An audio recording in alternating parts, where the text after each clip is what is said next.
Hi, VencoreWeather.com meteorologist Paul Dorian here on Wednesday, April 4th. A lot to talk about this morning, and none of it really good news. Damaging wind gusts are possible today of up to 50 to 60 miles per hour, associated with a very strong cold frontal system. That front will whip on through the I-95 corridor region of D.C., Philadelphia, New York City during the midday hours, anytime from 11 a.m. to about 3 p.m. There can be scattered showers and embedded thunderstorms.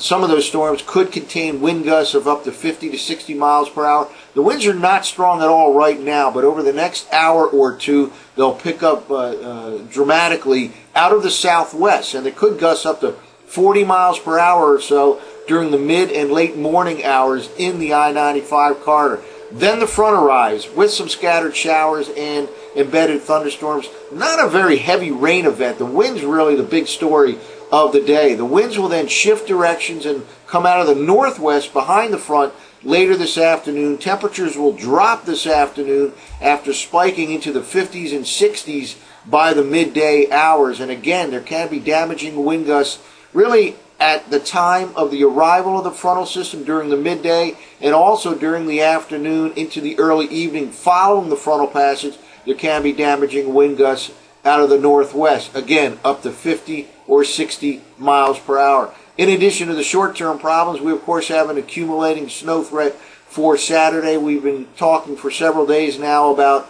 the possibility of an April storm here. We had one in 1982 on April 6th, April 7th. Some similarities from that storm to the setup expected for this weekend. Very well could be accumulating snow even as far south as D.C. On Saturday, and we'll get into that as well after we talk about the short-term issues. This is the current surface map. Strong, low pressure situated over southeastern Canada, and here is the frontal location as of mid-morning right now, cutting across central Pennsylvania. Again, there is some shower and embedded thunderstorm activity ahead of the front. Not a big deal, really. The rain is not the big problem for today. Can be a brief downpour, maybe an embedded thunderstorm, but look at the pressure gradient right here, both near the frontal system and behind it.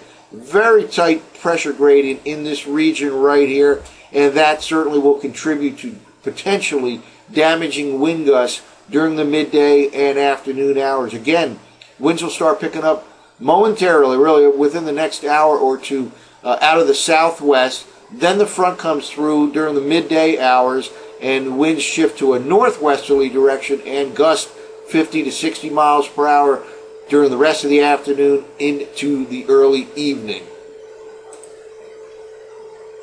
Well, one of the reasons we have this potential for damaging wind gusts is very strong jet streak moving in overhead over the next few hours. This is the early morning look at the 250 millibar wind forecast from last night's GFS model run. A very strong wind gusts right in this region at 250 millibars, way up in the atmosphere, well over 100 knots. And we'll just move forward here at 18Z. This is early part of the afternoon.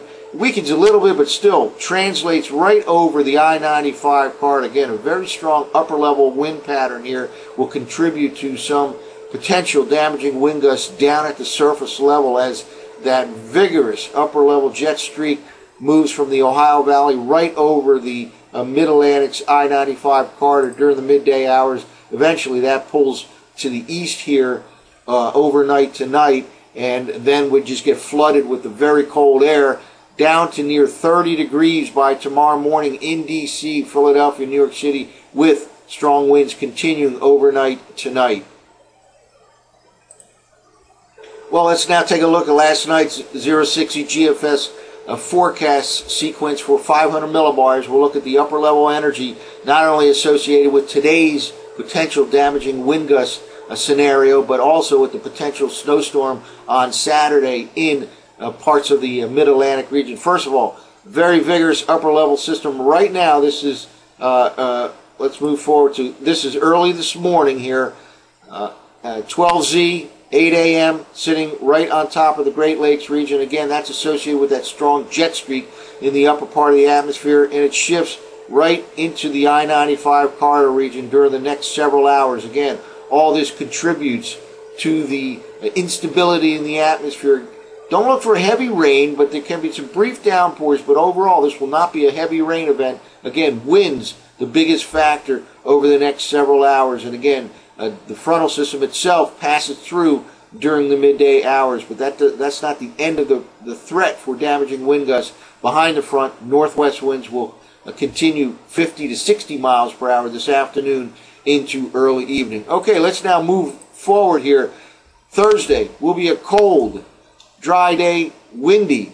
Quite a cold day for the Phillies home opener in South Philadelphia, Citizens Bank Park, as well as the Nationals open up tomorrow afternoon in Washington, D.C. Bundle up. Windy, cold, but dry. And then we have basically a clipper system that will drop southeast from the southern part of Canada over the Great Lakes region, and it'll push showers. Here we are now, Friday afternoon, and there's that wave of energy associated with more or less what I'm calling a clipper system dropping southeast from central Canada towards the Great Lakes into the northeast. This will push rain showers and actually milder conditions on Friday into the D.C., Philadelphia, New York City region. Can be snow showers associated with this clipper farther to the north in interior sections of the northeast U.S. What it will also do, however, is to slide a cold frontal system through the region. There will be, and we'll see on the surface maps in a moment, a cold front trailing this clipper low pressure system.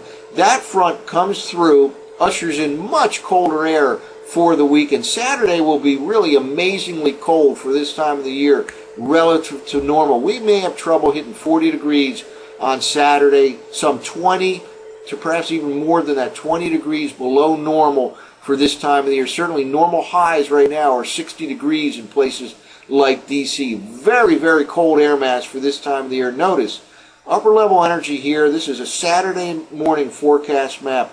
That front will tend to stall out. Notice the wind flow here comes Saturday morning, basically southwest to northeast, and the front will stall out right in this region, and low pressure will form along the frontal boundary zone and ride it to the north and east. That frontal boundary zone pushes through the D.C. metro region, Philadelphia metro region, stalls out just to the south and east. That boundary zone acts as a conduit for that low pressure system to form, ride right to the northeast into that very cold air mass, and significant snow is a possibility, not only in Philadelphia this time, but as far south as D.C. and as far north as New York City. There can be some significant snow accumulations on Saturday. Some models had the storm a little bit to the south and east of the immediate I-95 corridor. They're beginning to shift to the north and west. Not too atypical for computer forecast models to have kind of a southeast bias 3 or 4 days ahead of the event, but then things start to shift to the north and west. Right now, the heaviest snow axis predicted by some of these models cuts right across the D.C. metro region into South Jersey. That too can shift a little bit to the north and west as we go forward. We still have a few days before that, but potential big problems on Saturday in terms of what do you call it, late season or early springtime snow event around here. Well, let's now walk through the surface forecast maps from last night's 6E GFS model run. Again, the strong cold front situated right now over central Pennsylvania will whip on through the D.C., Philadelphia, New York City metro regions during the midday hours of 11 a.m. to 3 p.m. Scattered showers, embedded thunderstorms. Winds will start to kick up over the next hour or two out of the southwest, perhaps gusting up to 40 miles per hour or so before noon, before the midday hours. Then during the midday hours, there can be wind gusts of 50 to 60 miles per hour associated with those showers and embedded storms. And then later this afternoon, winds will shift to a northwesterly direction. Temperatures will drop, and they still can produce some damaging wind gusts of 50 to 60 miles per hour throughout the afternoon into the early evening. Again, not a heavy rain event, but there can be a brief downpour associated with that frontal passage. By tonight, just cold, strong northwest winds, temperatures dropping to 30 degrees by tomorrow morning in Philly, New York, D.C. A windy, cold day for the home openers in D.C. and Philadelphia. Dry, however, that's the good news. Then we start looking upstream. Here we are by tomorrow afternoon, winds could actually slacken off a bit during the mid and late afternoon hours on Thursday. But then we start to see this Clipper-type system, fast-moving, low-pressure system dropping from central Canada across the Great Lakes, pushes some rain showers into the I-95 corridor on Friday, and temperatures will jump compared to Thursday ahead of that next frontal system. Again, this Clipper system has a cold frontal system that will be trailing it all the way into the south-central part of the country. Much colder air will, and here's a real indication of where that front lies right here. You see this kinkiness in the isobar pattern right here, that front here by Friday night, driving into southern part of Virginia. Low pressure already forming out over the south-central states. And that frontal boundary zone right here will act as a conduit for that low pressure system to ride to the north and east. At the same time, a fresh, very cold air mass for this time of the year. A good setup for snow moves into the I-95 corridor region. Look at this high pressure. This is a strong Arctic high playing a role in the weekend event, anchoring. We talked about the cold air source being up there in south-central Canada for not only this event, but the next week or two, cold air outbreaks originating up over central Canada, anchored by this very strong high-pressure system. Here we go now. By early Saturday morning, snow breaking out here according to last night's GFS model run. Very cold for this time of the year, some 20 to 25 degrees below normal. It should be supportive of snow. Of course, the sun angle plays a role this time of the year, but one thing we learned on Monday was even in an urban city like New York, if it snows hard enough, it'll stick on any surface. Even this time of the year, they had 5 inches of snow in New York City on Monday. Certainly can see some accumulations even during the daytime hours on Saturday if it is snowing hard enough. Of course, when temperatures are supportive, and they should be with this particular air mass.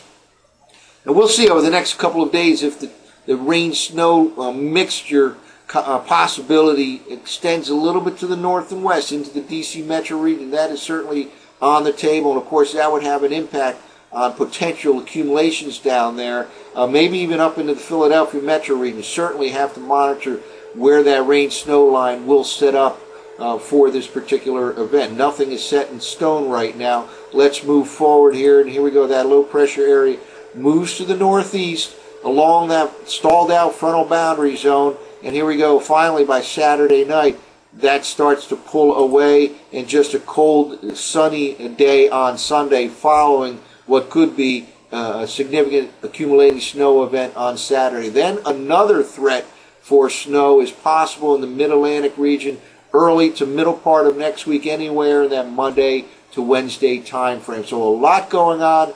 Damaging wind gusts of 50 to 60 miles per hour possible today, and accumulating snow event looking increasingly likely for Saturday. Stay tuned to VencoreWeather.com for possible updates later today. I'm meteorologist Paul Dorian.